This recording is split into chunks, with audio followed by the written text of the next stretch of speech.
when you guys som pa sang ni som ni pangan ya hey tu na yan ro su ni chim la ma ten ron kal phai chum ni zo ko sang zo na theng to ni chuan hey saklam marlam apana chuan Aizawl la jon ro su tu min bot sai ang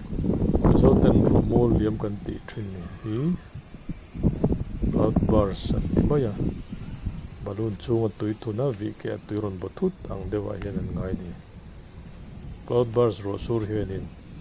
leimin te asiam du em ani saber ka khung kai te asiam du sak tu em phani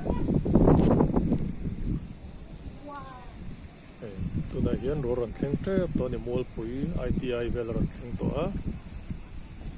chuan zembok thleng ka thleng to bok ani sawan pung son mo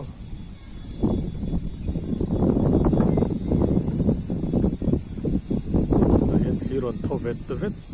ron theng te tin ani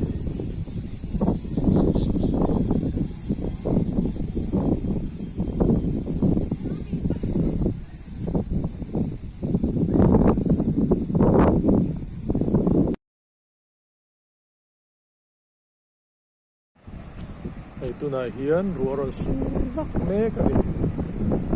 bong ye te hi Cloudburst ten tia then chone te ruah ron sur thu thi chuan replay buồn to mấy nè buồn mấy nè còn khen trăn